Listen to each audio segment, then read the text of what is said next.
Disa chini.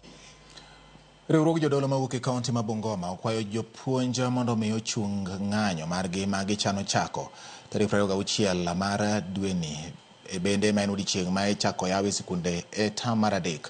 Kotelnegi kod jakeno mar riwruok mar jodolo no David Waluhu gikwayo tend jopuonj kod piny owacho mondo obed gi twak e wi moko kuom ywak ma jopuonj nigo. Gikwayo bende sirikal ma pacho ka mondo omi oket okenge makare mar chungo ng'anyo ma kamano mar ni mano biro rocho chenro mag somo thurka.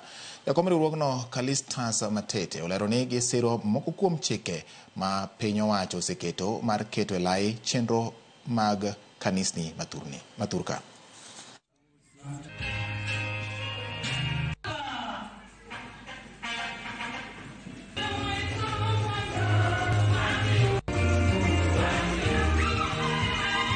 Kuna watu wa kora kama hawa wachungaji na maaskofu wa kora wenye wanachiita maaskofu na si maaskofu, wanaweza kimbia wa register huduma za wengine.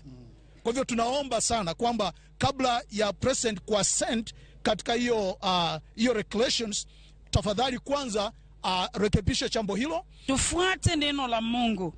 Tufanye yale maandiko yanasema. Msijiunge haraka na makanisa msiofahamu misingi yao.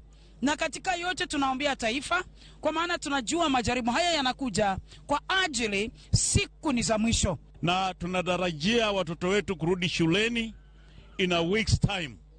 Ninataka kuomba walimu ambao wamekuwa katika hali ya kusosana na serikali ya Kenya, ya kwamba serikali ya Kenya wasikize walimu na pia wakubaliane kukaa chini waongee juu ya mambo ya walimu, lakini wasiende katika mikomo na watoto wetu waanze safari ya kuanza kupishana nyumbani na kuendelea kukaa nyumbani na serikali ikiwa na mapishano na walimu.